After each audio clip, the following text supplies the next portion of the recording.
Hi there, it's Tom Cassidy here with Bryan Sykes. We're talking about the Successive Engine and the whole idea of what successive is. And the reason we're doing this is because Bryan's been meeting a lot of people in Washington, D.C. this week, just this week. And the typical line will be something like, oh, so what do you do? And Bryan will say something crazy like, well, I'm into some stuff that's pretty much changing the world. And then they get into a conversation, and then they say, well, how can we find out more about this? And Bryan's saying, well, it's so new, we can't really release. It's not because we don't want to. It's just that we're doing so many things at the moment. We've got the app coming out. We've got all this sort of stuff happening. So we thought we'd just spend a few minutes today just knocking up a few simple overviews of what it does. So anyone who wants to can actually have a look at this and say, okay, yeah, all right, I get it from this video what it's all about. So Bryan, the first page is the overview, and what I'm saying is that there's 4 principles which lead to one engine, but then it's got infinite applications. And I think it's the infinite applications that are interesting to you, isn't it? Yes, because it applies to so many things. You talk about an engine and what an engine does and how it really propels, it really moves things forward. And that's what we want to use the Successive Engine experience for within organizations.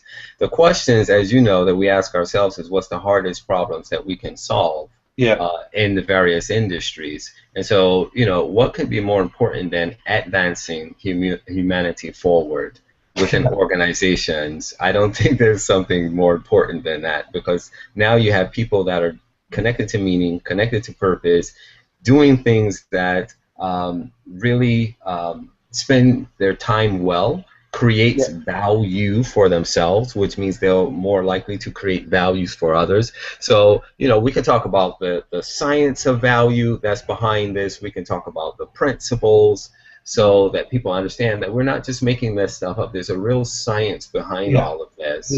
There's a lot of deep stuff. Absolutely. Yeah. And you love stuff like that, so we're going to get to the next page.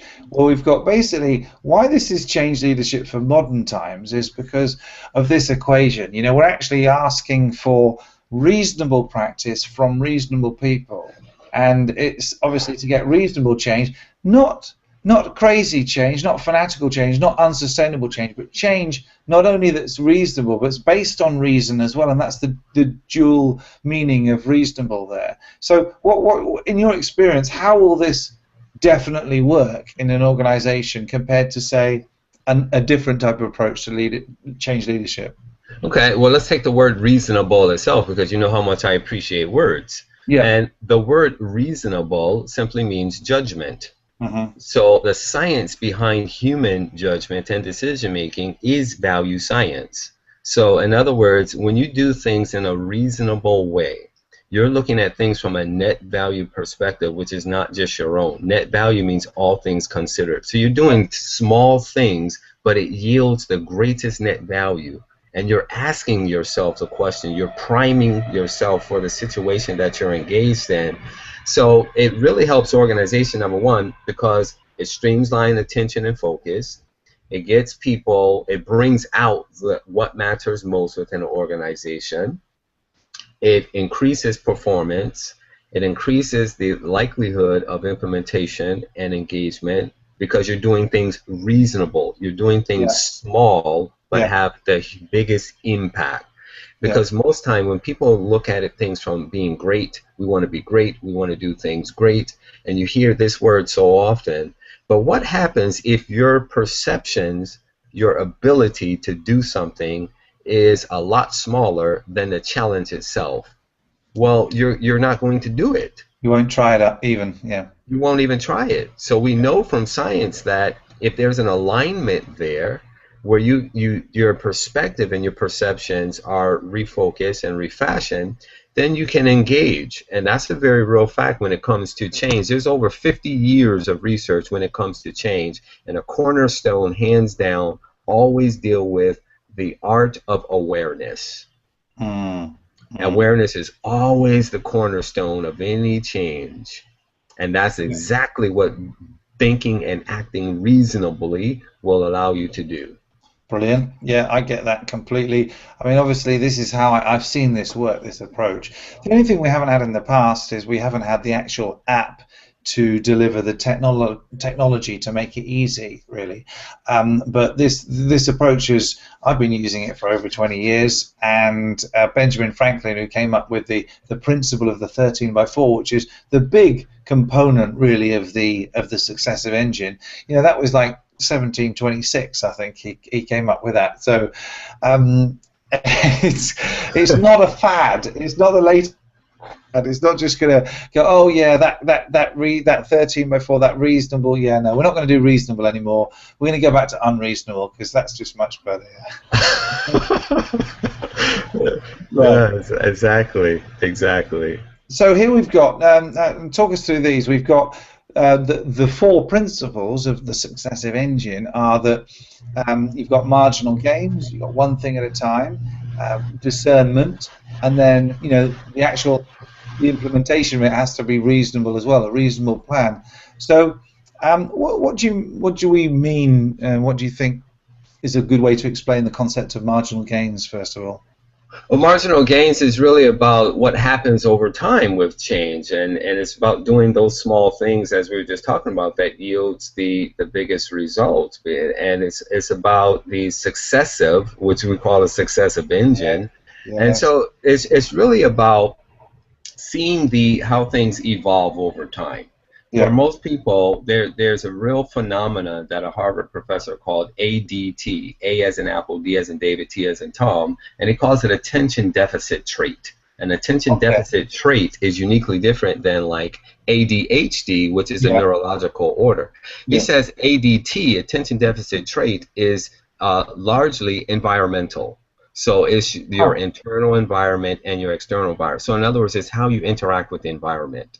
So when we talk about making marginal gains within organizations, we're really repositioning people's perspective of how they're seeing themselves in the work that they do, how they see themselves interact with the organization within which they're operating in, and the whole collective. And you do that over time. For most people, they're trying to implement change, and they come in, and it's like, I wave the magic wand, and it's done. Well, there's nothing marginal about that. That's the fast track, which often happens. Even when you do change, I'm willing to put money on it won't stick. Well, we've seen that everywhere, haven't we? Not sticking. Absolutely. And you lose the goodwill of the people because they know that you're just coming in as a management guru with a latest thing, and it's probably all sounds quite sensible, but the fact that it doesn't have that successive over time incremental improvement that's going to compound. One of my favorite ways of explaining this is that if you want to get better at something, it's probably easier to divide the thing that you're trying to get better at into discrete components and try and get a few % better at each one of those, rather than trying to just get much better at the whole thing. Absolutely. And I encountered marginal gains really through and the British Olympic cycling team. And the thing about the British Olympic cycling team, in 2008 and 2012, they won 14 of the 20 gold medals that were available in Olympic cycling. So in two Olympics, there were 20 gold medals available, and the British team won 14. Now, to put that in perspective, that's not just the leading team, that's more than all the other teams in the rest of the world combined. And that was for a country that historically hadn't been that great at cycling. We haven't even got hills, really. We certainly don't have a lot of facilities that we could use for training. I mean, we used to be about as good at cycling as we are at tennis. And we're rubbish at tennis. Rubbish. In case anyone isn't sure, we won Wimbledon like once in the last 70 years, and that's our own bloody tournament. Yeah. But the success of the British Olympic cycling team was entirely due to making the business of a bike going faster be divided into all these different components. And one was like how well the team trained, one was how often the team got sick, one was how the team slept, one was how aerodynamics the helmets were, another the suits were that they wore. In other words, the actual design of the bike, the other, the gears, the switching mechanisms, and all that sort of stuff.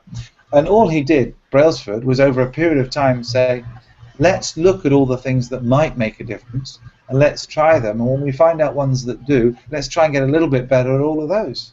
And then they're not just the best team in the world, better than all the other teams combined. That doesn't happen in any sport. What sport? What sport has there ever been that? I mean, US Americans, bless them, will probably say, well, baseball. Or something like that. American, but the US is. Yeah.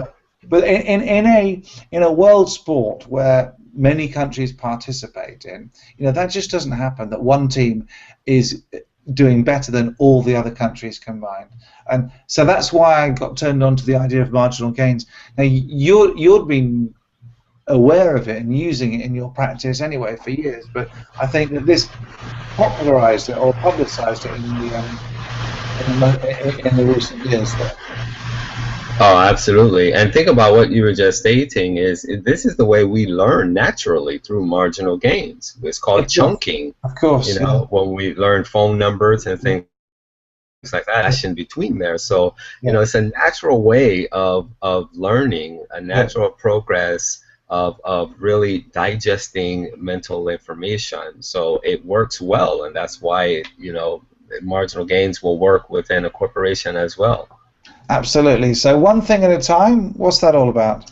Well, once again, we can go to science with this because this is how the brain best processes information. The brain likes to function very sequentially and very orderly. So when it comes to things that really require your attention, one thing at a time is key for implementation. And this is what Benjamin Franklin accredited for his success, was the one thing at a time.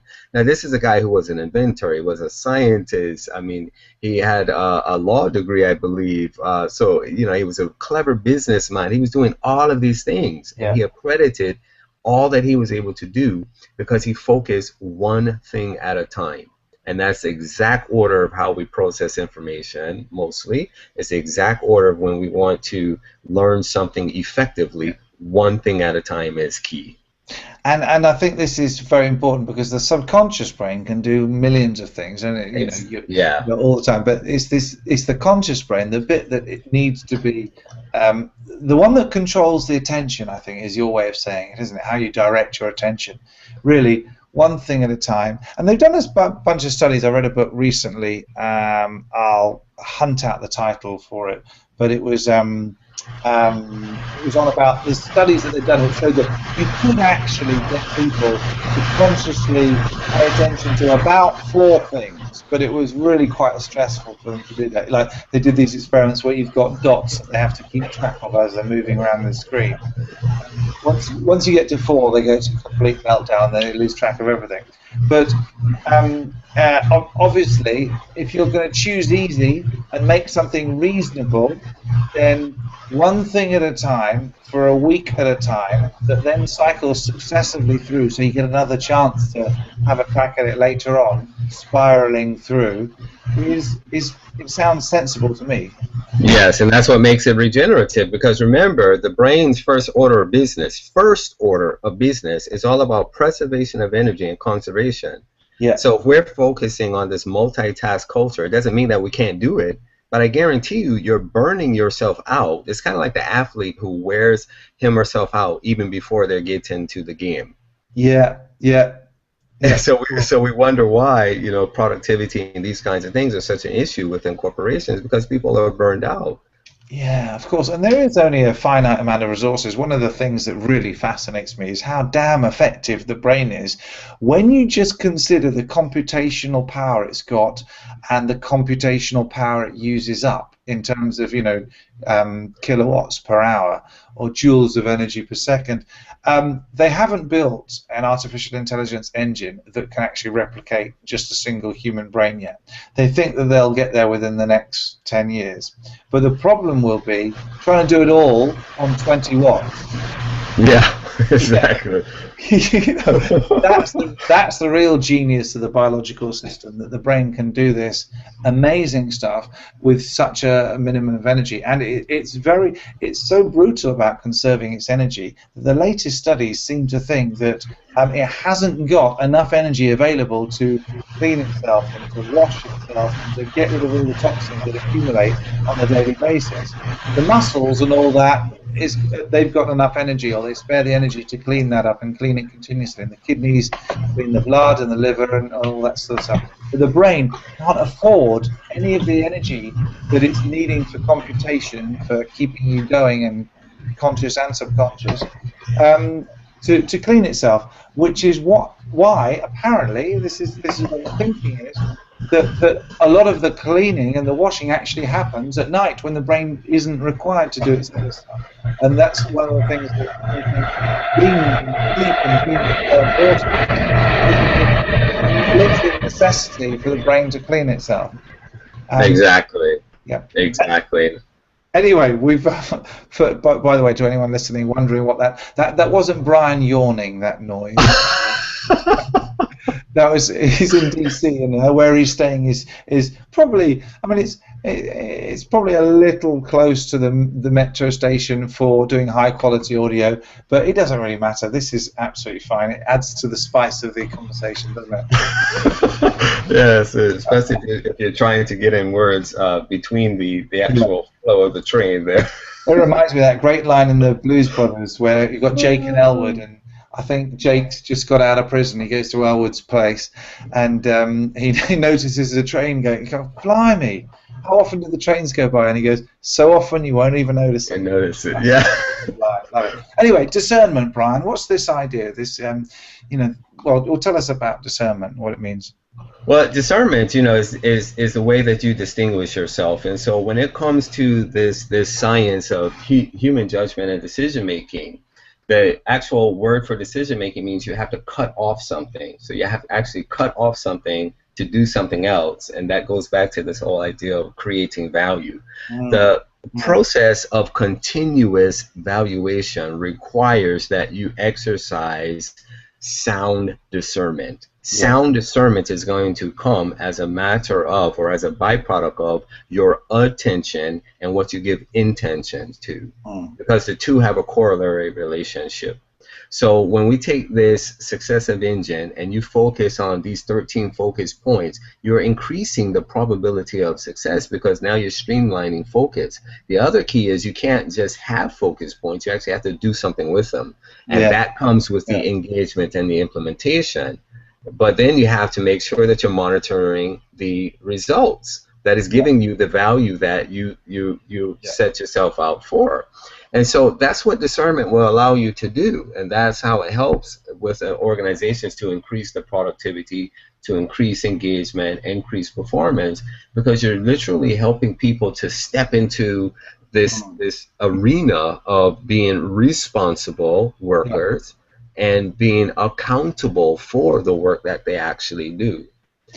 Yeah, I love that. I think really from the very top, when you're talking to an organization, the first thing you're going to be doing is encouraging them to use their own discernment in the discussion with you as to what is going to be the actual contents of the wheel. And I think that's really important to say at the first level. What you've got to do, so look, you're the experts in your company, at least you should be the experts in this field in which you're playing. If you're not, then maybe you should play in another field. But if you are the experts, then you should probably be able to apply your own discernment to work out, well, what should be the 13 things that we get our people to focus on? Because I'm an external, I don't know. You're an external, Bryan, you don't really know. You will have some ideas of things which, in general, need to be focused on in any organization. But what's really important is this is not an off-the-shelf program that you can just put into any organization and it'll have the content to tell you exactly what to do. The discernment is very important, that people, the from the very most senior executive right down to the person who's actually working out how to focus on these things. Discernment runs right through the program, and that's great for me, because that means that we're not going into organizations saying you have to do this. Sure, if they want to buy our reasonable leadership program, that's an existing program, and they have to use their discernment to work out whether they need to buy that one or not. But if they want to develop their own program, and it's infinitely customizable, isn't it? They can put whatever they like in there; it'll work. Absolutely. And think about this. The idea of any learning in general is exercise of discernment, because you have to be able to take content that you said you're learning, that you're digesting, and be able to apply it. That's up to the individual learner. Yeah. So when you take, just at face value what the consultant or the said guru says without exercising discernment, you can truly set yourself up. So this program, the Successive Engine system rather, allows you to take your own content and allows you to exercise, to actually train your workers, to train your employees in how to exercise discernment in real time, and do it every day. And the more they do it, then the more you should see the demonstration of it in real time. This is too good. I'm listening to this and go, oh, this is so good. I'd love to be working for an organization that was using this. But I guess, well, I've got my own ones, and you've got your own ones as well, and we developed programs together, which is great. And I've certainly noticed that it's not the results that are that important. I mean, because a lot of systems get results, but it was what you were talking about a minute ago, Bryan, when you say it's the cost of the amount of energy and resources consumed, expended in getting the results that's really important. I mean, a great example would be in dieting. You could look at someone, a before and after picture, and you could see, oh, well, they were really fat before, and now they're really slim, therefore that diet must work. And you look at 20 people, and they've all got a similar before and after picture, and you say, that's fantastic. Well, of course, you haven't had any idea, any inkling of it, is what did they need to do in order to go from that first state to that second state? And how reasonable was it? How sustainable was it? How easy would it be for you to do those things? And I think it's really interesting to look at the results only. As a scientist, it's terrible. If you just looked at the output of something, and just thought, oh, that must be good. Look where they were before. Look where they are now. How much effort did it take for them to get there? How sustainable is it? How burnt out are their people? How many people are going to leave because they just can't live with that pace? How many people are really annoyed with their managers because they've been hammering it? Yes, you've increased your turnover by 50% in 12 months, but at what cost? Right. And that's why this discernment is key, that falls into the reasonable plan, because here's what it'll get you to do very well. It'll get you and train you how to invest in the process, but not the outcome. Yeah. And the difference is this. The difference is you'll be resourceful. So in other words, a lot of times, like in the example that you just described, the issue isn't a lack of resources.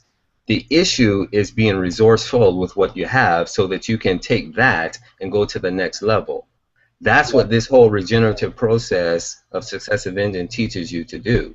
Utilize what you have, but because now you're in this new frame of mind, you're seeing things different because your perspective is different, your perceptions are different, you can take it to the next level, so it always meets you where you are. That's the key of having a reasonable plan as opposed to having the great plan, because you're not dealing with what's in front of you. The great plan, oftentimes, that comes with the traditional mindset of goal setting, have you stretching beyond where you actually are. It'll get you good at comparing where you are with where you want to be, which is not at all bad, but the key is you have to be able to first deal reasonably with where you are. Yeah, exactly. Yeah.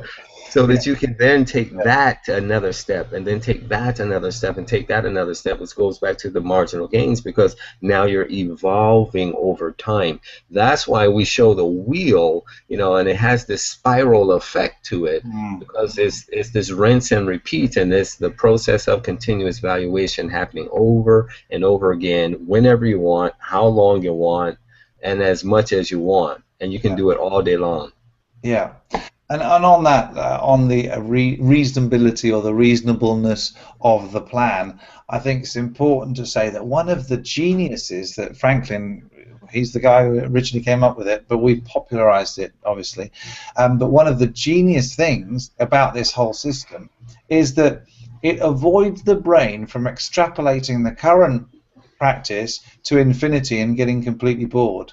Mm, And nice. that's what a lot of people do when they think they're going to change their life. They're going to adopt a new regime, a fitness regime, or something like that. Why they stop going to the gym after 6 weeks is because they're doing the same thing every week in their conscious and their subconscious brain is kind of already thinking, oh yeah, how is this? I'm just going to do this what over and over. It's like, really? Am I going to do that over and over again for?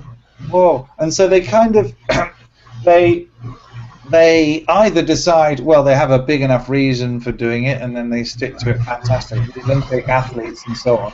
The majority of people, it's just not reasonable to do the same thing all the time because you get bored. So what's genius about this is you've got the changing weekly focus, but it's still the same principles because all of the 13 principles, sorry, all the 13 focus points that have been chosen because of your discernment will all support the same thing. It's almost like we're going to still take photos of the elephant that's on the beach that we think is really exciting, but we're going to take photos from a different angle all the time.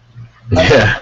yeah, and I think that's great. It's still the same thing, but we're kind of changing it, and it stops the brain or stops the voice in the head from going, oh, you're going to carry on doing this? You're going to carry on going to the gym 3 times a week forever? Really?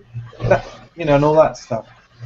That is great because there's a term in neuroscience that says if you do something long enough, hard enough, and often enough, you actually change the structures in your brain. So in other words, you change the lens at which you're actually looking at Yeah. something and how you experience it, and that's how you can take things to another level. And you see professional athletes do that all the time. So they're not doing practice just for practice sake. They're doing practice to evolve their game.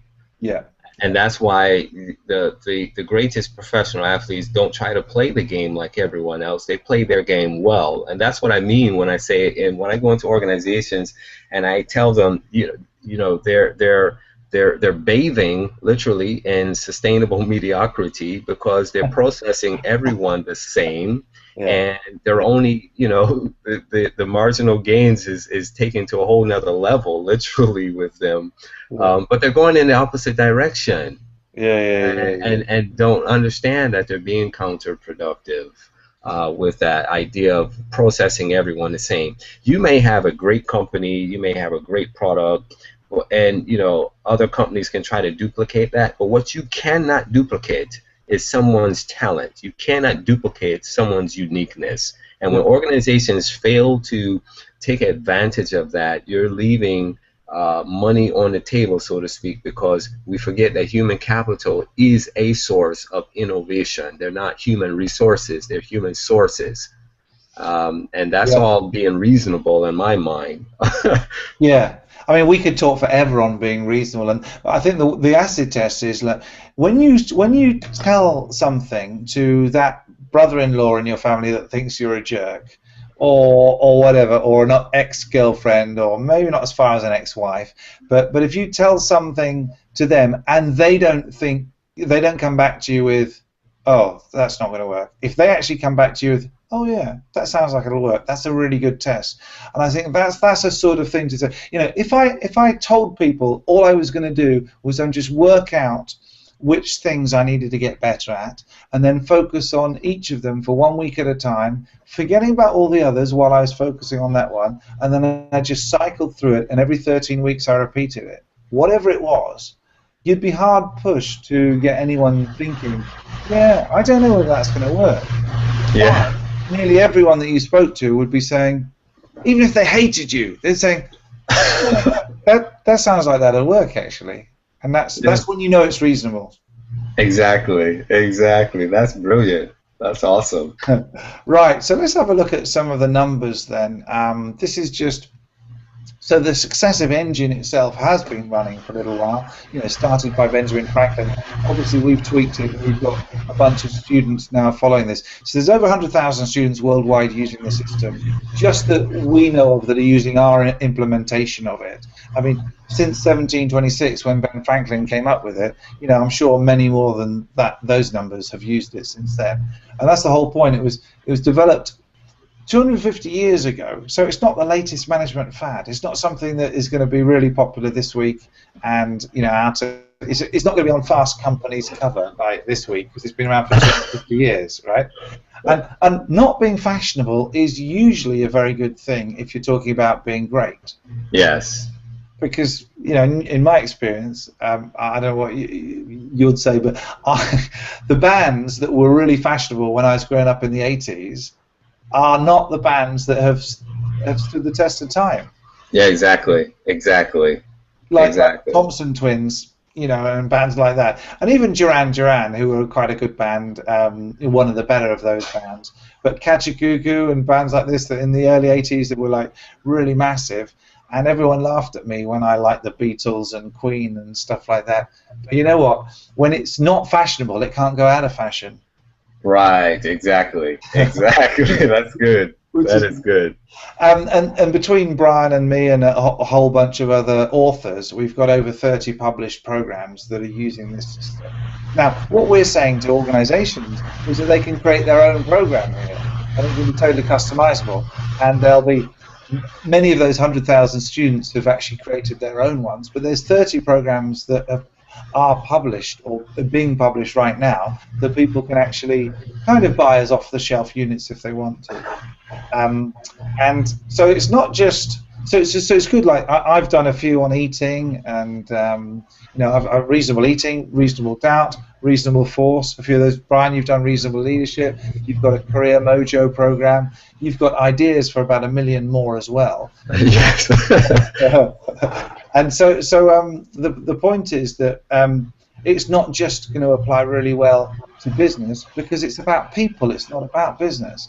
And as you said, it's the people that succeed or fail. Organizations don't. Right, exactly. And as long as we keep that at the forefront there, then we can build good businesses. We can build good products, projects, and services that truly move humanity forward. So that's important. Yeah, and on the individual, if you've got something that individuals already think is a good idea, it's quite easy for a company to start getting them to use it. So, for example, if I was setting up an organization, I wanted to try and convince people that they had to use my kind of email provider, and they'd be going, oh, another thing I've got to learn to log in and all that. If I said, actually, I'm going to use Google Apps, so that our company domain, like tomcassidy.com, will actually be a Google Apps provision, and you will be able to keep your Gmail accounts, and it will just be, dave@tomcassidy.com, but it will be a Gmail account. They'll be all over it. They'll love it. Right? Exactly. You're not trying to. You're leveraging what they already do, and they already like, and they already know. So that's what's really good. This is, as you talk about, that's a huge body of people that are using this program worldwide, and this is only in the last 2 or 3 years we've really been going. So that's right. And the last one about that is, my background is education, so of course I've customized the program. I've customized the program in 2 versions, mainly for schools. One is to develop the characteristics of great teaching. Another is to develop the characteristics of great learning for students. And there's something like 13,500, 14,000 schools that are using worldwide that are using the leadership. The teaching one. And I'll tell you, just today I got a phone call. Just today, this is the evidence. All right, I got a phone call from a guy that I've been working with on and off for about 4 years. He's been the principal of a few schools, and I've done some work for him in the past. Now, I don't know your experience with this, Bryan, but I've certainly found that it's, the old adage that you're not a prophet in your own country. Yes. Or in your own town. I found that to be quite true, because this guy's known me for a long time, so he knows that I'm really good at doing inspirational stuff in problem solving, which was the books that I was writing at the time. But when I spoke to him about my framework, for teaching, and we implemented it in his school, it sort of passed him by a little bit. I mean, it worked really well, and it was the next person down, the deputy head, that really took it on. So he moved to a new school, and it wasn't his thing, so he hasn't implemented it in his new school. And I kind of don't feel comfortable when I'm doing consulting for people really promoting things that are my own solutions. Like, you know, I'll have this framework, off-the-shelf one that I've done. I mean, I should really, because it's very good. But anyway, so just today he called me up, and he's hired a new vice principal in his school. Started, he's been going 2 weeks, and he's absolutely infatuated with this guy. This guy's brilliant. This guy's got some really good ideas, and he's got tons of energy. And guess what? It turns out that one of the ideas that he suggested, which was something he implemented in his previous school and got it to outstanding in like 3 years, was my program. So he goes, nice. So my buddy Peter's listening to him say, "Oh, well, I know the bloke that wrote that." He goes, "What? You know the bloke?" He said, "Yeah." "Oh, can I meet him?" So tomorrow or Friday, oh no, yeah, I think Thursday or Friday, he set up a meeting for me to go and actually meet this guy who's used my program. And this is the beautiful thing about the internet and technology and making stuff available for people. I don't even know who these people are. I've no idea who these schools are all over the world. They're using something as a contribution that I've given them. The school programs are all free as a contribution to humanity, doing our bit, right? It's the open source approach. And that's a great feeling when someone calls you up and says, "Hey, you never believe this, but I've got a fan of yours on my staff." And yeah. But anyway, so that's good. I suppose what that is it's proof that this is bigger than just you and me, and you know, the companies that we're working with right now. There's students that we will never meet worldwide that are using our stuff. Well, is that not the benefit of and the actual idea of the marketplace in general? People go into the marketplace and they exchange something. They exchange time, talent, commodities, all these different kinds of things. When the market works well, you can create something called commonwealth, wealth that's common to everyone. Yeah. Of course. When it doesn't work well, then we see these gaps, we see these chasms and schisms that are all over the place, and so we see this in organizations all the time. So the idea is to create something that will move humanity forward in the shortest amount of time, as Bucky Fuller would say. Yeah, organizations don't see that, and we talk about it, and it's almost like this fantastic thing when we talk about like innovation at work, and you know, say, "Oh, okay." You know, it's this fantastic idea. And why is that? It's because we're just not haven't positioned ourselves to really create these opportunities. The Successive Engine experience allow you to do that because you're focusing where it needs to focus, and you're putting people first, you know, and you're using a dynamic process to really evolve, to really naturally grow people that can make an organization grow. And it can happen virally, and it can happen really, really fast. That's incredible, isn't it? I love that. I mean, it's a nice feeling. I mean, we don't do it for those feelings, but it's nice when they come. Yes. Yeah. Yes. Okay, so let's have a look at why people love it. Let's just there's a few things there. Should we just pick a couple of them? The biggest one for me, I've found, is that it avoids overwhelm. Most people, you know how a lot of people go to a seminar and they get loads of great information. They make notes, and they take 10 pages of notes, and they're there for 2 days, and they've really enjoyed it, and they've got all this stuff, and they come back, and they're so overwhelmed with all this great stuff that they end up implementing none of it. Yeah. Right? Yeah. And I'm guilty of that as well. Yeah. So, you know, at best you might get one idea that sticks out of it, you know. And I think that's one of the things for me that explains why people love it so much, because they just say, "Oh, okay, right. Well, here are all the things that I want to get better at." So this would be my goal. One of my goals, Brian. Let's say we teach organizations to deliver their seminars with a takeaway that actually has it divided into 13 points that the individuals, in terms of follow-up, using our app, can just focus on for 1 week at a time. That Nice. would be good, right? Nice. Now they have the whole idea of marginal gains. They can Yeah. really Yeah. get intimate with the content. They can really measure the progress in real time as it evolves. That's awesome. That is awesome. Why don't you pick one of those, another one of these that you quite like, or you?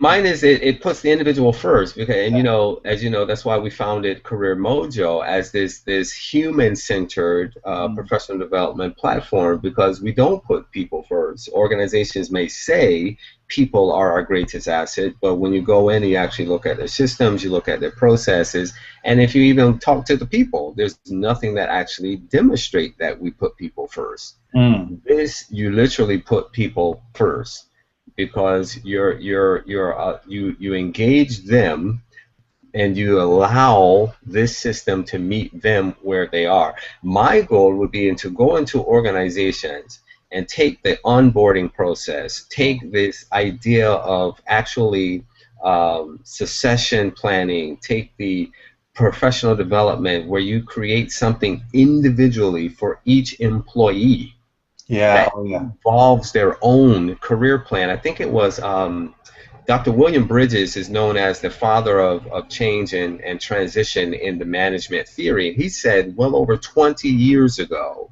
he said to be successful in the new economy, give up the idea of a career plan and put in the word business plan, because you need to see yourself, if you're an employee, as you Inc., you Incorporated, Yeah.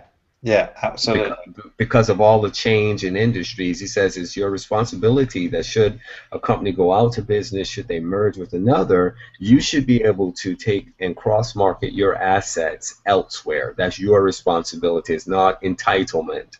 And so I would love to see individual plans, because it just doesn't make sense to me to treat everyone the same within a corporation. It doesn't make sense to even educate people the same way when we're so unique, and scientifically we know that.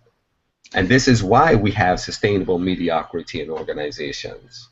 Yes, and that's exactly how I would do it with an organization. And they might want to have a sales team having some sales specific focus points, and they might want to have perhaps a human resources team themselves having some HR specific focus points that they all spiral round together on. But I think it'd be really wonderful, like I do, like you do.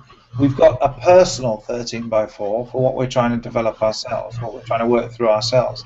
And I think that would be really, really powerful to be able to sit down at the beginning of the year or the beginning of the session and say, okay, so what do you want to work on this quarter? And the employee, the person who's being line managed, says, well, I think these things would be good. Fantastic. Okay. Well, let's put them into the wheel. Let's put them into the app. You can track your progress, week by week as you go. In 13 weeks, we'll sit down again and we'll say, hey, how did it go? And I think that would be brilliant to be able to do a personal, customized for the individual, based on how working for this organization fits into their long-term vision. Yeah, and I've done that with in the investing and the entrepreneur space, because I put together these high performing entrepreneurial teams when entrepreneurs start businesses and they have to bring together people to run their business. So I profile each of them. There's only 10 or 15 or so, but I profile each of them. So now I have their individual internal behaviors, motivators, and drivers. And then I can match them according to specific roles. And you can use a Successive Engine to now map out specific content, specific focus point according to each of their roles, but yet they're working collectively on a team. Cool. That's powerful. That's And, crazy. and we can even see, and now you can track the performance of it. So now there's an accountability and responsibility component in that. So it's creating these high performance teams, and organizations can do this. When the strengths theory came out, there's a whole psychology strengths theory.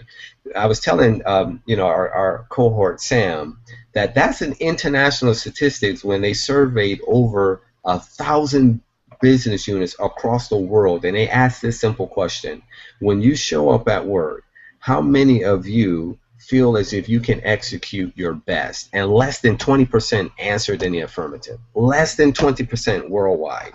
That's crazy, isn't it? Crazy. And this goes on every day. We're supposed to be the most advanced species. I bet you there isn't a lion on the planet that thinks, oh, there's no way I can do my best today. Yeah.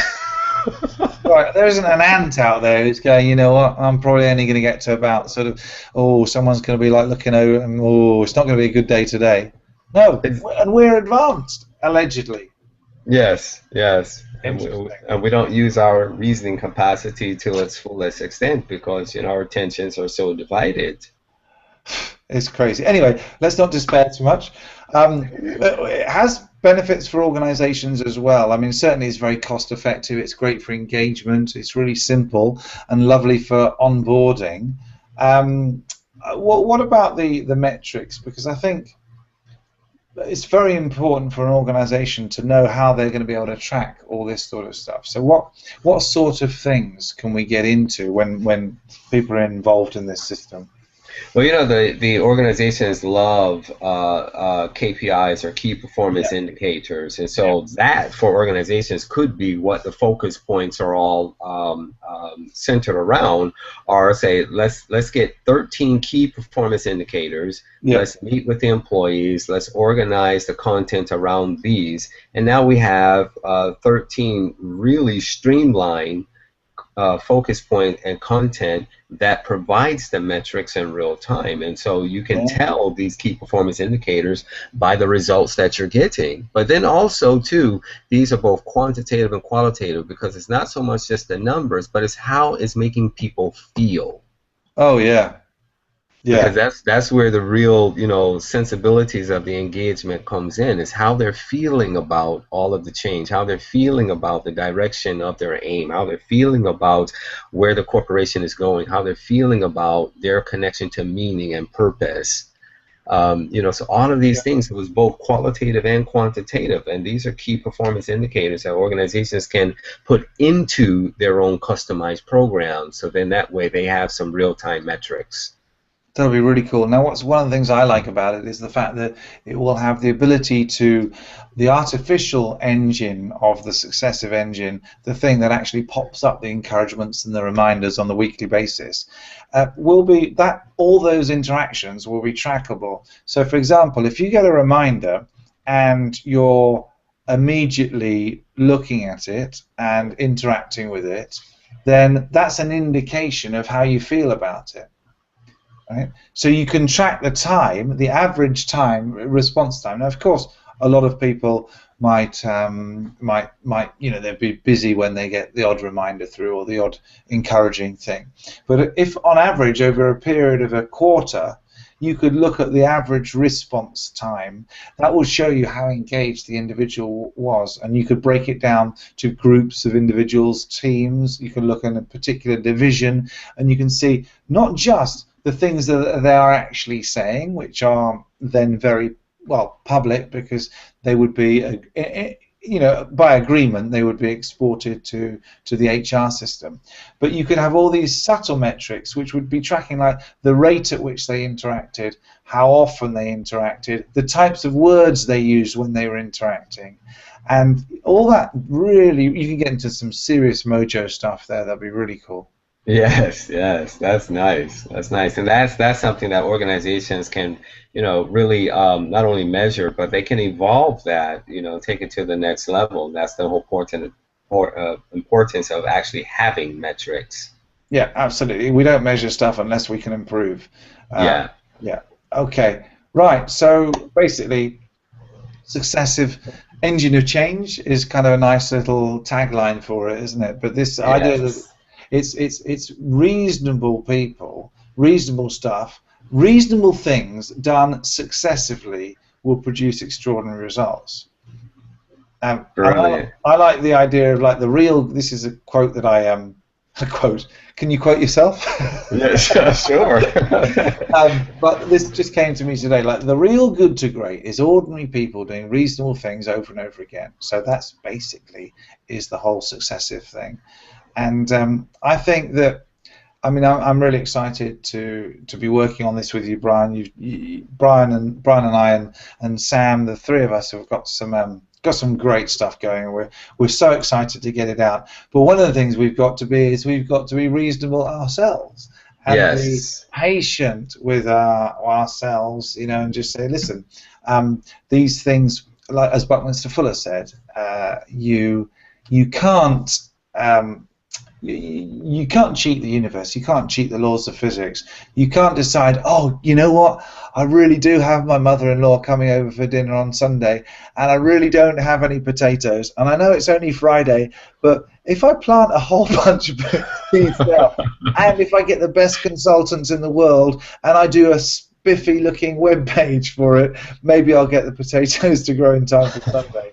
You know, it's good always to say to that, to use that perspective. You know, we have to follow nature's processes, and people are ready for this, but the way in which they're ready for it might not always be the fastest way. It might, you know, you were talking about an organization that does a lot of the federal transactions in the state of Florida. And Yes. tell us about how big was that document that they said you had to go through in order to engage with them in business? 350 pages. Just to get the right to then be able to submit for or tender for business. Yes, those were the directions for directions. Yeah, that's exciting, isn't it? Now, what I would say is that probably we're doing something wrong if we've allowed humans' metaphysical powers to be somehow organized into producing a 350-page document that is probably really mainly designed to cover people's asses, really. Yeah, and and it's probably it's definitely not reasonable, number one, but it's probably meant to actually discourage people. If you think about it, because it's not reasonable. So some people, if from that perspective, it's easy to check out, and then you don't have to deal with the massive numbers of inquiries and possibilities. Yeah. And so you can control things that way. And we always talk about, COP, the difference between a good cop and bad cop, concentration of power. And oftentimes when you find this aggregated concentration of power, things are not reasonable. Things are not equitable. So that's the whole point of doing things in a reasonable way. And really focusing your attention that way is the key, because if you focus yourself from a reasonable perspective, and you're doing so from principle, as this program does, as this system does, then you allow all of your thought, all of your thinking and your doing to flow up to that principle. So it comes from it, but then it flows back up to it. That's the regenerative process. That's what makes it reasonable. It's too good, Bryan. The more we talk about this, the more excited I get. But I know you've got to actually produce a bit of documentation now. Yes. Hopefully you're not reading through a 350-page document. No. I'll leave that for another reasonable day. Yeah, exactly. Well, thanks very much for watching. I hope you got something out of it.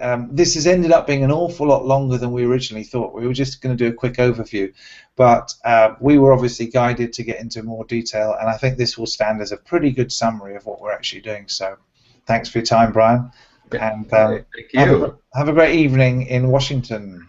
Thank you. You do the same. And it's really late your time now. Yeah, it's 3:20 in the morning. Oh my goodness! So you have good sleep. Well, yes. This is the thing. It's like last night I went to bed really early and I was in bed for 10 hours. So it's all about on balance. Reasonable approach. And if you do live in the UK and you've got business that's global, you'll find that you do have to be a little bit flexible. I have calls with Melbourne. I have calls with Malaysia. I have calls with Pacific, the West Coast, and the East Coast of the States. So I've learned to be pretty flexible, as have you. Yes. Crossing yourself. All right, Bryan. Thanks very much for that, and take care and talk to you soon. Okay, be well. Bye. Bye.